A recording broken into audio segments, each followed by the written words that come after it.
Guys, so for today's video I'm going to do a cute little scarecrow look, and we already started off great by throwing the polish bottle across the desk.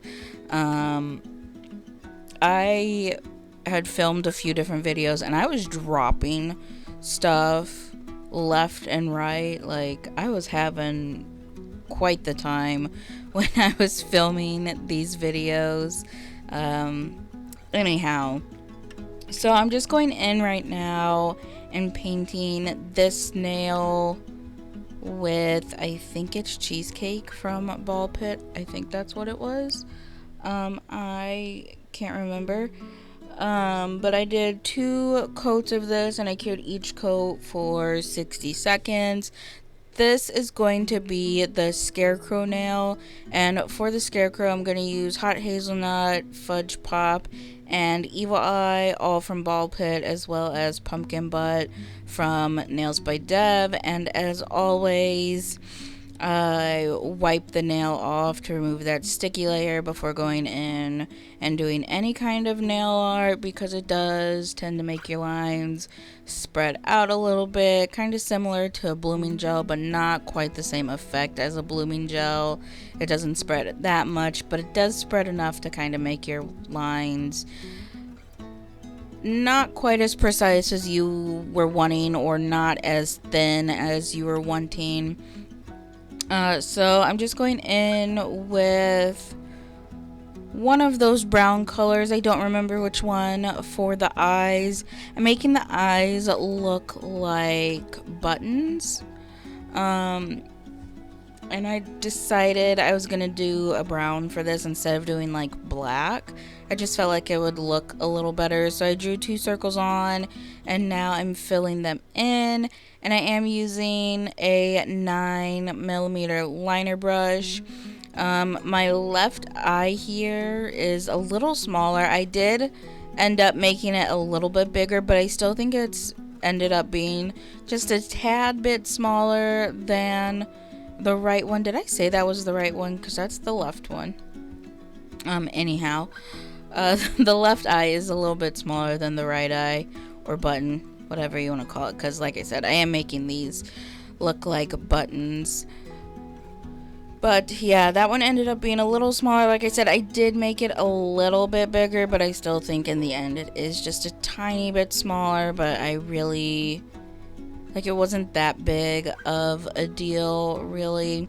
And then after I got those painted on, I did go ahead and cure for 60 seconds. So it's officially November. I noticed it was like Halloween, and then the next day, November 1st, I was already seeing Christmas sets being posted all over, and I'm like, hold up, wait a minute. We still got fall. Like, it's still fall time right now, and we still have Thanksgiving. Like, there's still some sets you can do before we jump into Christmas. Like, can we slow it down a little bit? So I'm just trying to do a few fall sets here for this month before I get into any winter and Christmas sets. Because I just feel like there's never really very many fall sets that happen after Halloween. You get some, but I feel like, I don't know, it's just like an automatic jump from Halloween to Christmas. But anyhow, for the eyes, to make them look like buttons, I'm just taking a dotting tool and dotting on 4 little dots of that same color that I used as the base. And now I'm taking, I think for the eyes, like the button part, I used, what was it, Brownie batter or Fudge Pop? I don't remember.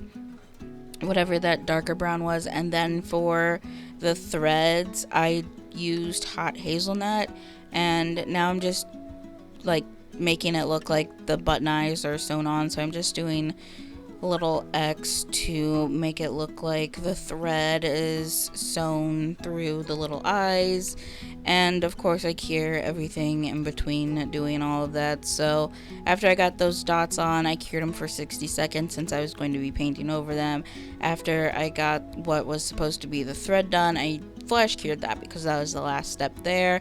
Now I'm taking that orange color, whatever color that was, and I'm doing the nose. I decided I wanted to make it look like it was like a patch of fabric sewn on to the Scarecrow face, so that's why I did like this little triangle here.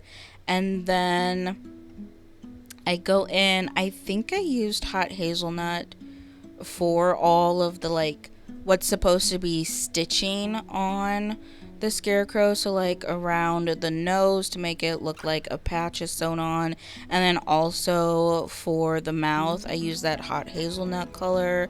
And I just, for the nose, I did it just like how I would any kind of patchwork type of design. I just outlined it and then did the little like stitches on them. And then yeah, I fully cured the little triangle part, and then I flash cured this little stitching part after I got it done. So like I said, I'm trying to do a few fall sets. I mean, I did do some fall sets. I don't know how many I did. Enough for the month of November. I filmed these on the few days that I had between taking my vampire nails off and before doing my trick-or-treat nails. So these were all filmed towards the end of October. But I'm not gonna lie, I'm not like super happy with all of these fall sets. Like, they're alright and they're cute, but when it comes to fall nails for me, I'm not a huge fan of doing them. I don't really have very much inspiration when it comes to them because I feel like it's all been done before and it's been done so much, it's kind of boring.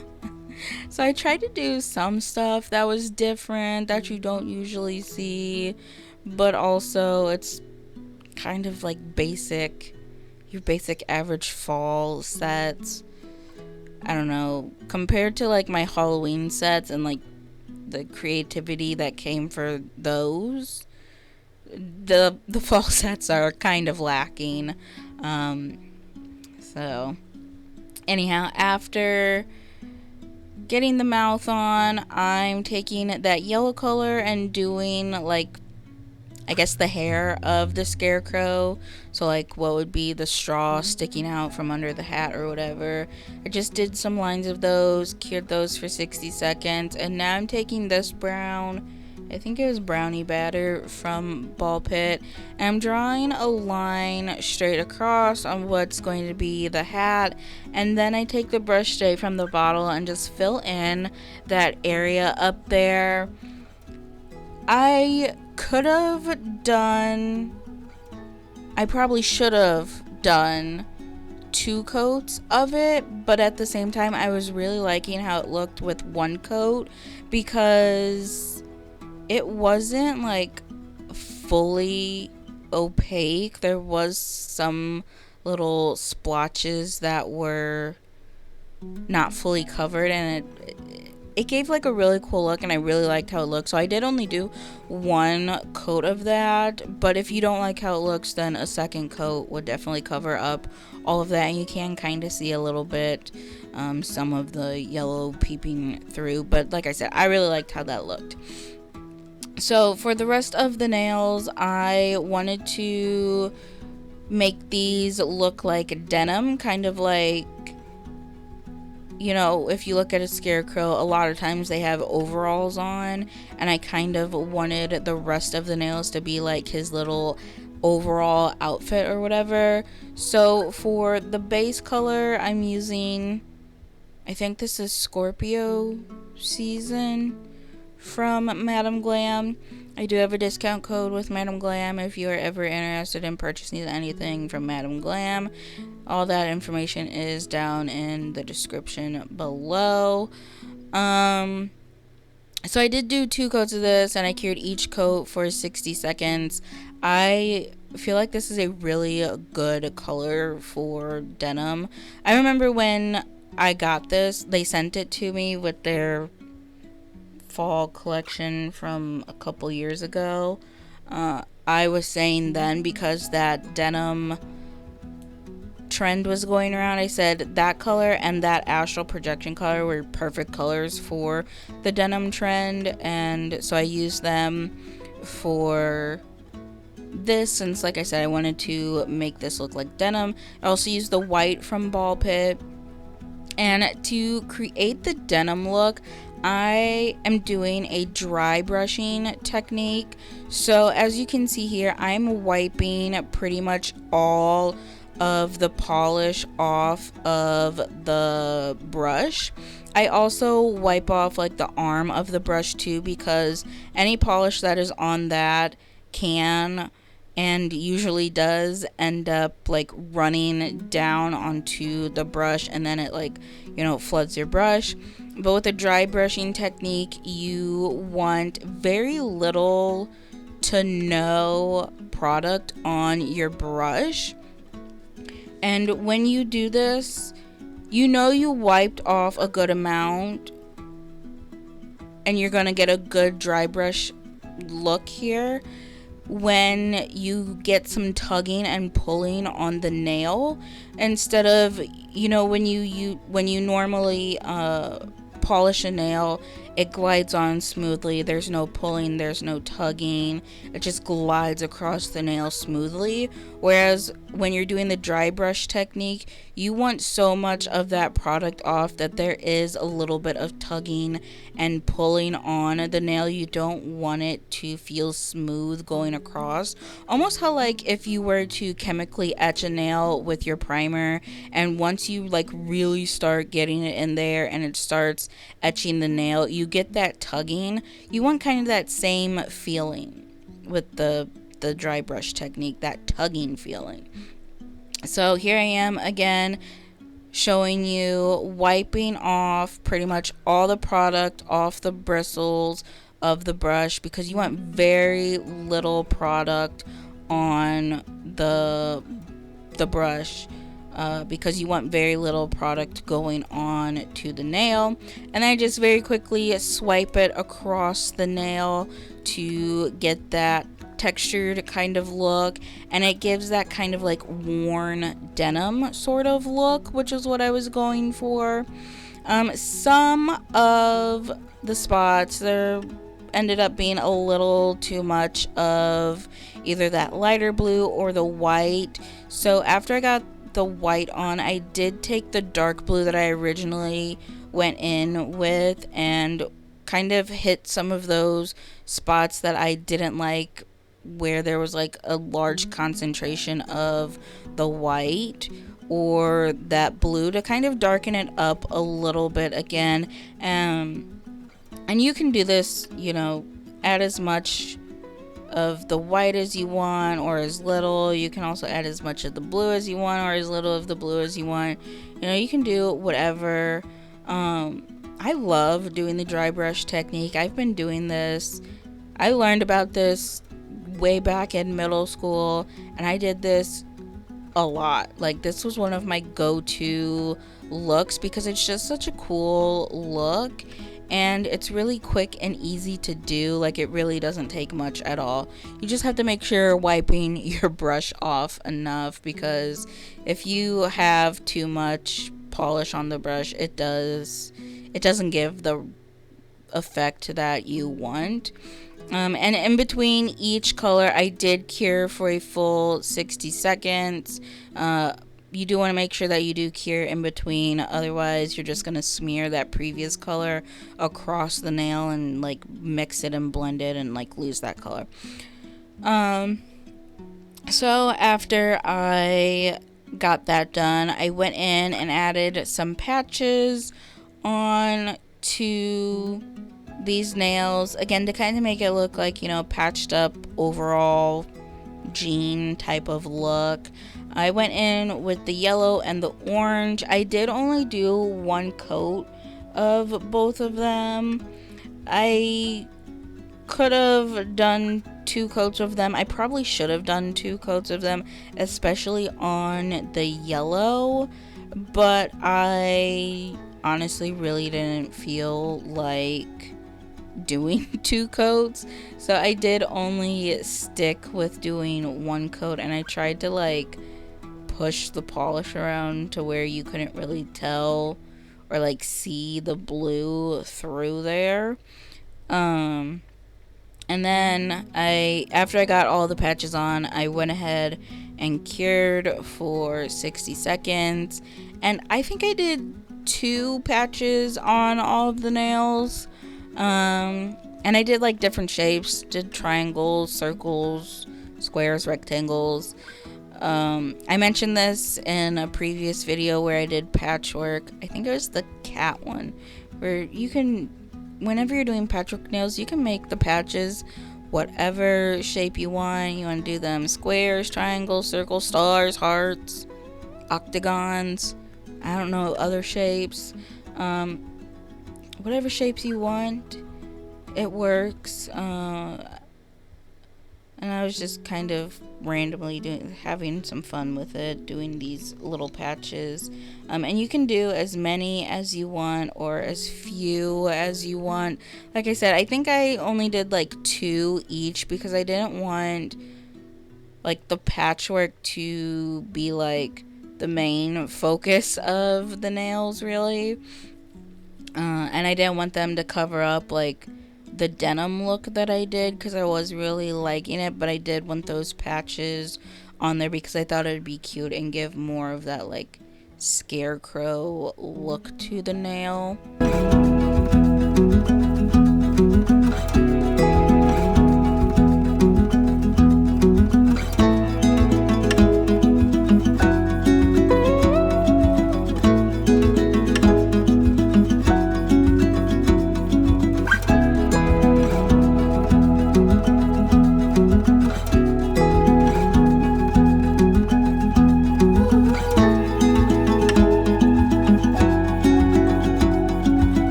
after getting the patches on, I went in at first with the Emo Black liner gel from Ballpit and started outlining the patches with black. That's like typically the go-to color that everyone uses whenever doing patchwork, but I was not liking how it looked.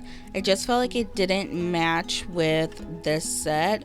So then I took the Angel White liner gel from Ballpit and tried that out to see if I liked that better, and I did like it better than the black, but at the same time I still wasn't really a huge fan of the white for the outline either. But it definitely was a whole lot better than the black. I don't know, I think I needed to use like a brown for the stitching part on the patches, but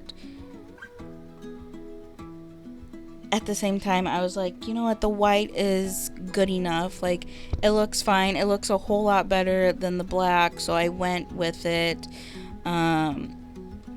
So yeah, I just outlined all of the patches, did the little stitching on them, the like straight line stitching, and then some of them got the little like X cross stitching, like I think this circle, yeah, right there, the circle there did get the little X, and then some of the little straight line stitching on that.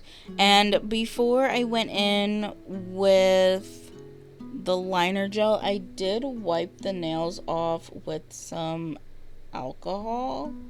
I didn't have to because I am using a liner gel, and the liner gel doesn't spread like a normal polish would, so I didn't really have to do that, but I did because it's just a habit at this point for me to wipe the nails off with some alcohol before painting something on top.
taking my matte top coat from Nails by Dev and applying this to all of the nails. I just felt like this set was going to look a lot better being matte. I mean, if you look at a Scarecrow, they're matte because they're made out of like those burlap sacks and then like denim jeans and stuff like that is matte. So I just felt like overall this set was going to look better matte. However, it does look good shiny. You can kind of see here before I cure the matte top coat how it would look if it was shiny, and I do think it would look really cute shiny as well. I just felt like the matte was going to be a little better for this set and really like bring the set to life. So applied that, cured that for 60 seconds, and like I always say, the Nails by Dev matte top coat is a wipe off top coat, so you do have to wipe the nails off with some alcohol to remove that sticky layer and to get the matte effect. And this is the finished result. I am really happy with this set. I think it came out really cute. And I really love the look of the denim nails that I did and how that came out. Like I said, I feel like the stitching on the patches maybe should have been a brown color maybe to really match the rest of the set, or like really tie it all together. I'm not a huge fan of the white. I think maybe if I would have used that dark brown that I used for the buttons, it would have looked better. I might have even have been able to use the same brown that I used for the stitching on the Scarecrow, but that also might have been too light, like against the blue, so I don't know. Like I said, the white is alright. It looks good. It looks a lot better than the black stitching, but it definitely is not my favorite. On its own, like when you see it on its own here, I think it looks fine, and if I were to do an entire set like this, it would be fine. But I think throwing in the Scarecrow face and all that brown, I think it just throws it off just a little bit. But overall, this set is super cute. It was super quick, super easy. I feel like anybody could do it. But that is it for this video. Thank you so much for watching, and I hope you enjoyed it.